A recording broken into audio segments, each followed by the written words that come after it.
Chapter 12, What Poppy Learns. "Don't stab me," Poppy cried through chattering teeth. "Don't kill me." Aerith blinked. "What?" he said. Poppy staggered forward, fell to her knees, held up her paws, and bowed her head. "Don't eat me up," she implored. "What the lice lips are you talking about?" Aerith asked, with genuine bewilderment. Poppy gazed up tearfully. "If you're going to kill me, do it quickly. Just don't torture me, please." "Why would I want to torture you?" "Because that's what porcupines do when you catch mice. You torture them and eat them." "Eat mice?" Aerith exclaimed. "Hit the puke switch and duck. Meat disgusts me, nauseates me, revolts me. I'm a vegetarian. I eat bark." "Bark? You're saying I'm a liar?" the porcupine roared. "Oh, well, no, except nothing. I'm kind, I'm gentle, I'm old. All I want is to be left alone." "You won't eat me?" "I don't eat meat," Aerith bellowed into Poppy's face. Poppy gulped. She was beginning to feel very foolish. "Well," she offered lamely, "everybody thinks you do." "Well, then everybody eats grasshopper gas." "They do?" "How many times do I have to tell you?" Aerith screamed. "I don't eat meat." But, Poppy stammered, "didn't you just eat that fox?" "Are you crazy or something? All I did was swat him with my tail, which is what I do when creatures get fresh with me." What about shooting your quills?" Poppy asked, "or stabbing with them?" "Where'd you hear this bat bilge?" I was taught it." "Poppy, that's your name, right? Quills are hair, barbed hair. I can't shoot my quills, though they fall out easy enough. The only way a quill gets into you is because I slap you, which I'll do if you mess with me. Mind, when a quill gets into you, it swells. Flex your muscles to get it out, and the barbs draw it in deeper. Hurts like the red hots. Want to see for yourself?" "No, please, I believe you," Poppy cried. "I just didn't know that. Really, I'm sorry."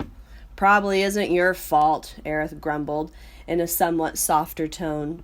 "I suppose you get taught that garbage in school." "We go to school at home," Poppy explained. "Lectures and tests." "Who's the world-class idiot who told you that porcupines eat mice?" Poppy was about to say her parents when she suddenly realized something she hadn't thought of before. She began to speak, but fearful of saying his name, she held back. "Well," demanded Aerith, "who?" Poppy leaned forward. "Mr. Osocks," she whispered. "Osocks?" Aerith yelped. "The great horned owl? Him?" Poppy nodded. "He told my parents, and they told us." "Osocks?" Aerith began to laugh. "Well, what's so funny?" demanded Poppy. "Let me get this straight," Aerith said. "Osocks told your folks that porcupines eat mice?" Well, see, Mr. Osocks protects us from porcupines. Well, what's so funny about that?" "Poppy," Aerith said between fits of sputtering laughter, "he's the one who eats mice, and if there's one thing that owl is frightened of, it's me." "You?" Poppy cried with astonishment. "Listen, Poppy, nobody messes with Erythazon dorsatum. Nobody. Fool with me and I'll shove a quill up your snooter. The only thing that old owl wants is to protect himself. Why, he wouldn't get within a log's length of me.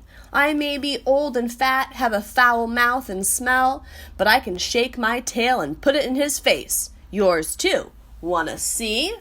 "No," Poppy replied quickly. "I believe you, Aerith. Really, I do." "Protects you from porcupines," Aerith said with a sneer. "Frog flip.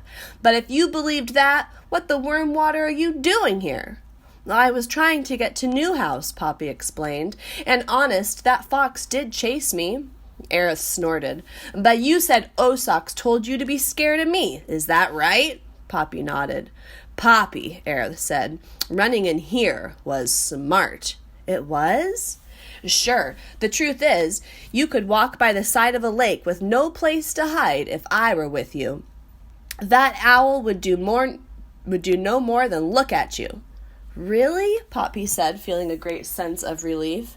If there's one thing I like, beside being fat, sassy, and prickly to the touch, it's going where no one wants me to go. Fact is, I'm one of the few creatures in Dimwood who can protect you. I bet that's the reason he says all that earwig juice about me. As for Newhouse, don't talk to me about going. Just go. I never tell anyone what I want to do. Don't you have a family? Oh, I had parents and a wife. For a while, there were even kids. Quite a nice bunch. They all wandered off. We all go our own ways. Prickly. Don't you miss them? Poppy asked. I like being alone, and if I see a tree I want to climb, I climb it, chew some bark, then get some sleep. Isn't there anything in the world you love? Really love? At the word love, the look on Aerith's face turned dreamy. Yes, he sighed, he admitted, there is. Who is it? Not who, Poppy. Salt. I can't get enough of it. I'm mad for it. I'll die for it. It's because of my liver, someone told me. I don't care. I love it. Rock salt, sea salt, sweat salt, any kind of salt. He licked his lips. Don't happen to have any on you, do you? I'm sorry, I don't. Oh, you were talking about Newhouse. You have any idea what's there? That's what I need to find out. I'll tell you one thing that's there. What? A chunk of salt as big as me. Humans put it out for deer. Can you believe it? Deer. But it's on a high steel pole, so I can't get it. What a waste. Oh, but I do dream about it. I do. He closed his eyes. I think Ragweed would have liked you, Poppy said with admiration. But even as she spoke, a great wave of exhaustion swept over her. Please, Aerith, would you mind very much if I took a nap? Poppy, you can do what you want.